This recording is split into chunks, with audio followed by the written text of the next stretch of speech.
Good morning, everyone. This is Nathan Rourke with our second lesson in our installment on survival shelter. Now, if you'll remember in our first lesson, we covered a real basic shelter, a leaf bed, something that can be made in half an hour or less, depending on your materials around. And that really addressed the idea of conductive heat loss and maybe convective heat loss if you built it in a spot where you have a wind break. Today, we're going to step it up to the ultimate survival shelter, and that is the debris hut.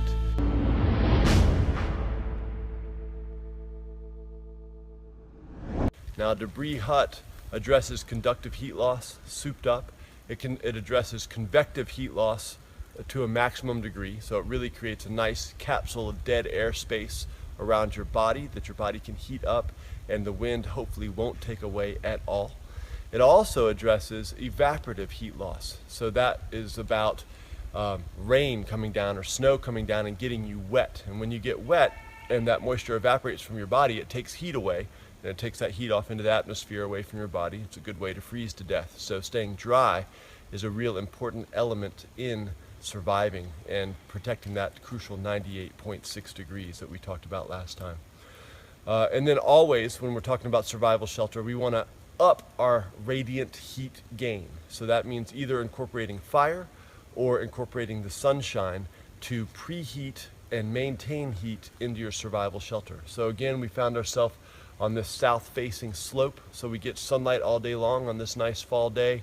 It's going to be preheating our hillside for us. It's going to be warming up those dead air spaces in between the leaves that we're going to be using to create our debris hut. So in order to create a debris hut, we got to incorporate all those things we talked about last time, finding a safe, effective place to build your shelter. So we want flat ground, we want safe from falling deadfalls, we want positive drainage away from our shelter, we don't want to be in the threat of a lightning storm, and we want to be in the warmest possible zone we can find, so protective of prevailing winds coming from the northwest in this case, in this area, and exposure to the south-facing sunlight. So we're going to look around, see what we can find, and start creating this debris hut. It starts with that nice spot and a ridge pole. So let's see what we can find. Let's get busy. All right, y'all, so I found this spot. Now, around here in these mountains, flat land is at a premium. It's hard to come by, and today I decided to actually build this shelter in a more likely real spot on a sloped ground. Now, I found a small flat area underneath this rhododendron that I'm gonna call home for my shelter.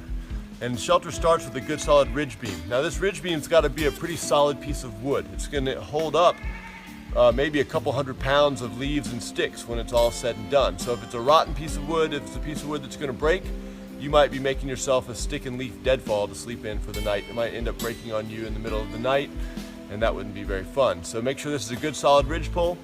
I want to talk about the angle of the ridge pole and the spacing of the ridge pole. Now, listen, when you are laying down in this debris hut, you need to make sure that you have ample room for your feet and your hips to turn sideways and still have space between your shoulders and your feet and your legs and the ridge pole. Now keep in mind, you're going to be putting a leaf bed underneath you. So ideally, you're going to have 6 to 8 inches of compressed leaves underneath you, which is going to raise your body quite a bit more closer to this ridge pole when it's all said and done.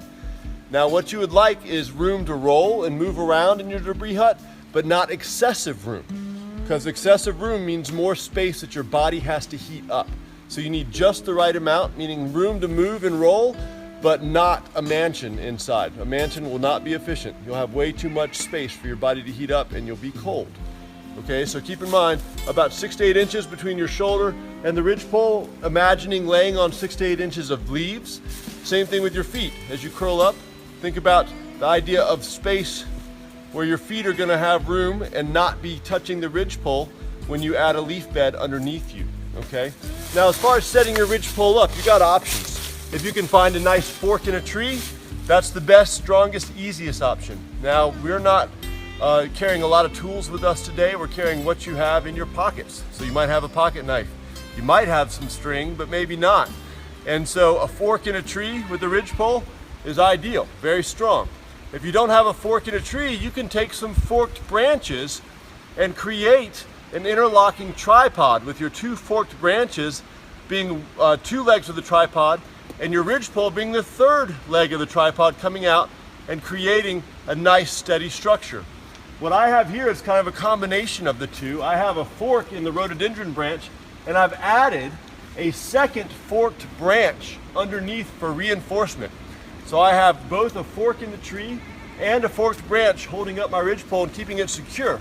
I don't want this flopping about. It's got to be sitting there nice and steady, because this is the foundation of our structure. Okay? Now, of course, other ideas concerning your ridgepole is you want to go ahead and lay down in your spot to make sure it's comfortable, make sure there's no big rocks or roots that are going to keep you up through the night, because even through a thick bed of leaves, you will eventually feel those roots and those rocks. So go ahead and clear those out.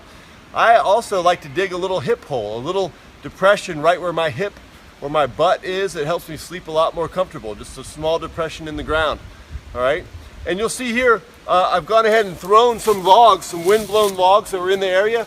I threw them on the downhill side of where we're going to be building our structure. That's just going to help hold leaves in place later on down the line. You'll see as we build this debris hut up, kind of the role that those play. So our next step is going to be laying ribs along this ridgepole. And these ribs are going to essentially, they're going to be other sticks that interlock with each other, moving down the ridgepole. As we lay ribs, you're going to need them to have a certain angle, right? If your rib angle is too flat, right? If it's coming off at a low angle, sure, that's going to hold leaves a lot better, but it's not going to shed water. Because in the end, remember, not only do we have something that's protecting us from the wind and protecting us from the earth, it's also going to protect us from the rain. And so we need a good steep roof angle to make that water flow off relatively quick of our mini shingled roof of all these leaves that are going to become our shingles. All right, so something that's really flat is not going to work for us. Something that's too steep is not going to hold leaves at all, and it's not going to give us any room in our debris hut. So I like something that's about a 45-degree angle coming off our ridgepole, maybe a little steeper. Everyone's going to be a little bit different. And we're going to get busy kind of putting these ribs in place, and we'll come back to you once the ribs are in place to show you exactly what that looks like. All right, here we go. All right, so you can see I've started laying the rib work here, and a couple things I want to point out. One is, notice how the ribs alternate, kind of interlocking above the ridgepole here. They're kind of holding each other in place. The other thing I want you to realize is that the rib tips, they don't extend very far above the ridgepole. If your ribs were to extend way up here, yes, it might help hold leaves in place, but what I've found through experience is that these ribs create paths of least resistance for water to climb down into your shelter. So if you make really tall ribs and a raindrop hits them way out here, the raindrop will follow that rib all the way inside your shelter and start dripping on you. So think about 1 inch, maybe 2 inches maximum as we are placing ribs. Think about 1 or 2 inches maximum kind of above the ridge line. All right, as they interlock, and as we climb up the ridgepole, this is exactly how it's going to look. Now, the tighter we can make this, the better it's going to hold leaves. But, you know, in the end, we will be filling our shelter full of leaves as well, so it doesn't matter if a few leaves fall through our rib work. So I'm going to keep working on this all the way up until I get to the peak of my ridgepole, and that's going to create the skeleton to hold our leaves in place. So we have all the ribs in place. Again, note the angle at which the ribs come off of the ridge beam, and also note how much overlap there is on top of our ridge beam as far as ribs go. This one right here is long. I left it long so you can see I'm going to break it off and bring it back down into line. But that's going to be too long. That's going to trap water, it's going to catch raindrops and bring it down into your shelter. Now, as I was building this, part of my layout was considering where the sun is shining and where my doorway is going to be. So I put the butt of my shelter to the prevailing winds.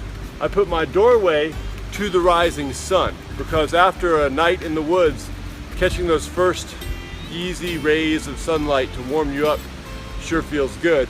And then, of course, this whole side here is going to get hit by sunshine all day long, which is going to help heat the whole thing up. So our next step now is going to be to gather and pile on leaves. So that's the bulk of the work in creating a debris hut, is leaves, leaves, leaves.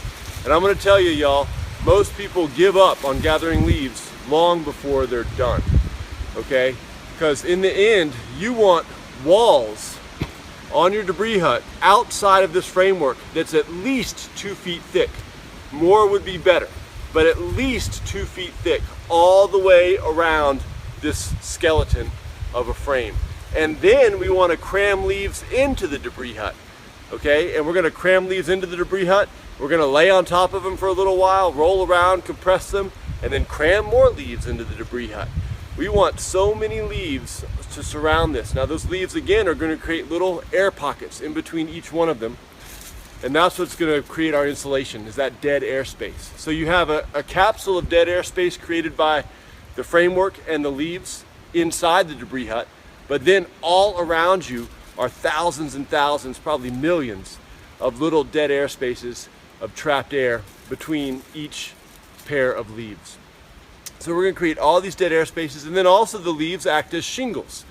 So if water hits the leaves, they're going to run off. And if we have enough leaves, water will trickle through part way, but by the time it trickles through part way, it's going to already be on the ground. And it's going to be running away from you and keeping you dry. All right?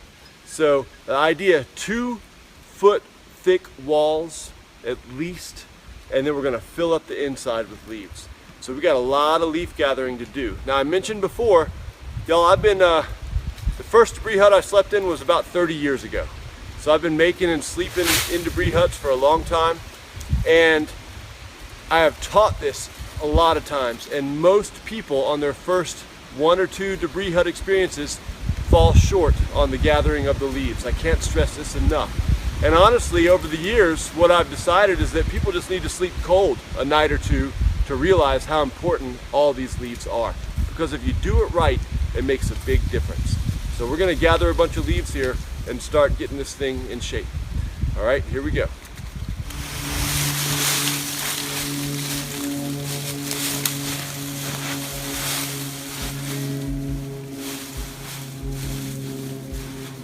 Y'all, I'm a few armloads into the process here, and I want to mention a couple things about leaves. All right, first of all, you want to minimize the amount of sticks that are in your leaf piles, all right? Because sticks, just like the rib work on your debris hut frame, sticks create paths of least resistance for water to run through your leaves. So do your best to get sticks out of your leaves before you put them on. Now, there's always a fine line and balance there about how much time do I spend getting sticks out versus getting leaves on to my shelter. And that all depends on how much daylight you have left, how cold it's going to be, and the chances of rain that night. So all of that stuff has to be put into the equation as to how you spend your energy in a survival situation. And a lot of that gets learned through experience. But as I'm gathering leaves, I want to pull all the big sticks out, and anytime I see a stick, I'm going to pull it out of the equation, get rid of it. All right, so I'm going to keep on adding leaves. I'm just starting on this north-facing side because should I run out of daylight, I at least want this side covered in leaves because this is where all the wind is coming from tonight. So if I run out of time, at least I have half of a debris hut and a windbreak wall to protect me through the night. And then tomorrow, if this were a multi-night survival situation, I would finish my shelter. Remember, survival is a work in progress. You're always working to better your situation. All right, so I'm gonna start on this north-facing slope, and I'm gonna fill this side full, and then I'm gonna address the south-facing slope. That's just how I go about it in terms of priorities of my survival and spending a good night in the woods. The other thing I wanna mention is, as far as putting leaves into your shelter, I don't do that until the end. I like to get my walls built first because the pressure of the leaves on the skeleton helps hold the skeleton in place as I'm stuffing my shelter full of leaves. If I were to stuff my shelter first, I'd blow out ribs left and right. But by putting the walls on first, it adds weight and support to my skeleton so that when I start stuffing the inside of my shelter with leaves, everything holds in place and it flows a lot nicer that way.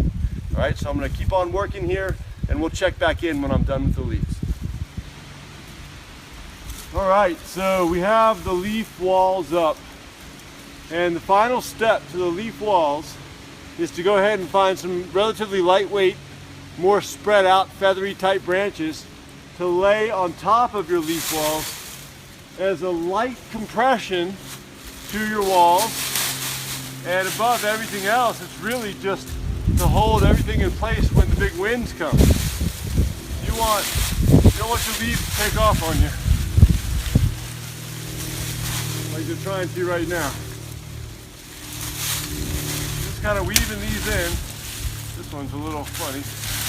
Weaving those in to where they're going to lightly provide a lattice work over the outside of your leaf walls. It's going to hold things in place when the wind starts blowing.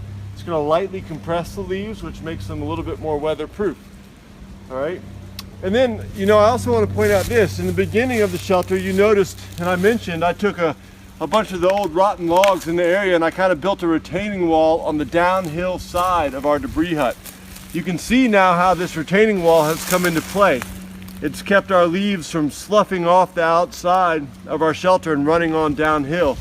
So right in between the retaining wall and our skeleton is about 2.5 feet of leaves right now, but the retaining wall is helping hold everything in place and keeping the leaves where they need to be. So, in the beginning when you just saw the skeleton, you'll notice how that retaining wall was lightly and easily built up with just a few rotten logs. Makes a big difference, especially in hilly terrain, as far as keeping the leaves where you want them to go. So kind of boxing in your leaves a little bit like that leaf bed concept helps hold the leaves where they need to be around your shelter and not sloughing off down the hillside and away from where you need them for insulation. And then, as you get a look up around the shelter, we'll come around to the opening.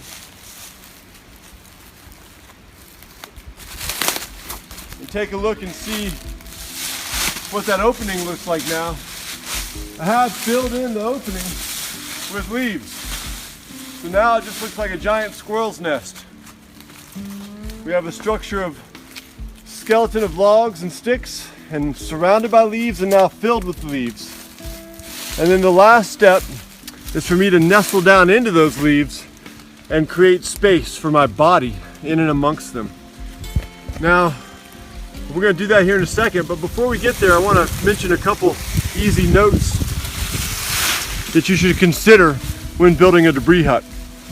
So first of all is the consideration of multiple people. Do these work if you have more than one person going into them? And in my experience, over the last 30 years of debris hut building and living and surviving, I have found that I can build debris huts that fit 2 people effectively. But beyond 2 people, the slope of the walls gets too big or too flat. There's too much space in there to heat up. You do add, body heat to the equation by having multiple bodies in there, but I found that 2 people is about max for this kind of design. If you're going to step it up to many more people, then really a large lean-to with a large fire and a large reflective wall is really going to be your best bet, and we're going to get into that in another lesson. So considerations of people, I wouldn't go more than 2 people just because of the angles and the efficiency of how a debris hut works. A consideration of wet leaves. So what if it's been raining for 3 or 4 days before your survival situation? Should you use wet leaves to construct a leaf bed, to construct a debris hut? Absolutely, yes. Wet leaves will still protect you from the elements, right? They're still going to keep that wind off of you. They will still help insulate you from the earth. It will be a little bit more uncomfortable initially, but you'd be surprised how your body heat will dry out the immediate layer of leaves around you. And it becomes quite comfortable after the first night. It's going to feel a little damp at first, but in the long run, it's going to retain heat rather than you losing heat by laying out on the ground somewhere. So use wet leaves by all means. It's better than nothing, without a doubt. And over time, the sun and your body heat will dry them out, and your debris hut will be nice and fluffy and dry. All right, another consideration I want to bring up is bugs. Now you can imagine we just raked tons and tons of duff of dead leaves off the forest floor to put onto this hut. There's a ton of bugs in here. And if that bothers you, then there is a method of smoking out your debris huts. It's a method that requires you building a fire, carrying coals on a slab of bark, usually is what I use, and then putting on top of those coals a bunch of, usually what I use is evergreen boughs, so pine needles or hemlock needles, and setting it in my debris hut, watching it closely because you can imagine how flammable this shelter is, but letting the smoke just pour into the space and saturate in between the leaves. And if you do that, you can actually watch the bugs vacate the area. You can watch them run for safety away from the smoke. So if bugs are an issue for you, then maybe you'll consider smoking out your debris hut before you climb into it at night. Do so carefully. Do so with a lot of fire safety in mind. Okay? And then lastly, as far as debris huts are concerned, if you build a debris hut and you use it and you leave it, when you return to that debris hut after even as short as a day, certainly a week, certainly months, you should expect that something has moved in to your old home, because this makes an amazing home for all kinds of critters out there in the woods. Snakes, bees' nests, skunks. I even had a friend one time that made a wonderful debris hut and returned to it in January for a winter survival trip and found a black bear nestled into his debris hut. He made it so well. These things will last a long time with a little bit of maintenance. If you build them right, I've come back to debris huts 4 or 5 years later, and with a little bit of maintenance, slept in them that night. But approach with caution. Assume that there are other inhabitants in your old home. So come on in and see about the safety of crawling back into your debris hut before you just go crashing in there. All right. So the last step is me nestling in there. And so I'm going to nestle in. I'm going to compress the leaves, and then we're going to maybe add a few more leaves on top of it all. So the doorway I've created is rather small, and it is on the south facing or the southeast facing side. So I'm going to have to really slide in there carefully.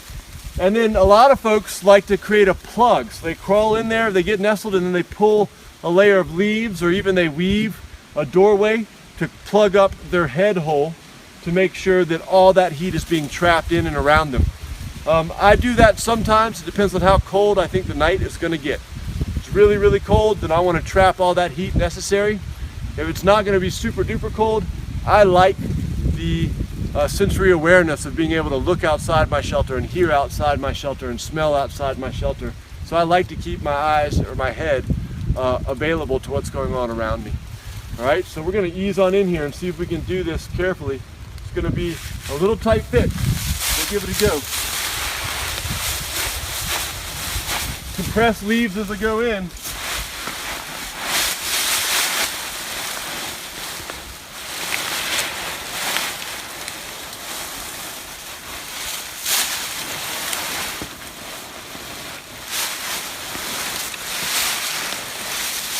Pull in a few more leaves.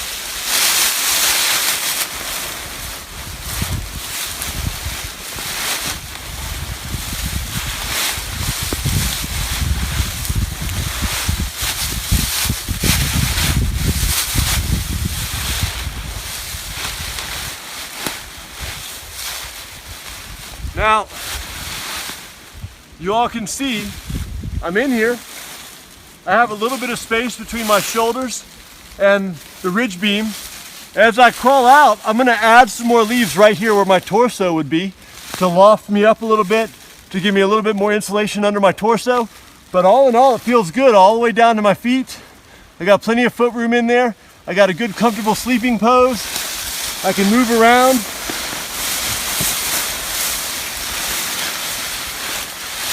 And not knock my debris hut all down. So I feel like this is a pretty good design. It needs a few more leaves right around me. But in the end, this will make a good home for a nice chilly night. And y'all, I used to do a lot of experiments with this where I'd have thermometers in around me in a debris hut and thermometers outside on cold nights. And I was always amazed at how efficiently this shelter holds in heat. It's like a tent and a sleeping bag combined. And when your body heat heats up all this dead air space, your insulation around you is phenomenal. All right, so not only was I able to sleep when temperatures dropped sub-zero with just the clothes I had on my back, but I slept, and I slept pretty well. And normally, if I'm really cold, I don't sleep very well. And so on nights like that, I was very impressed with how well a debris hut works. But always take in consideration the wind, take in consideration the sun. Realize that the leaves are your best friend, and certainly err on more leaves rather than less leaves. So you all get out there and practice the debris hut. And we'll see you next time on our next shelter lesson.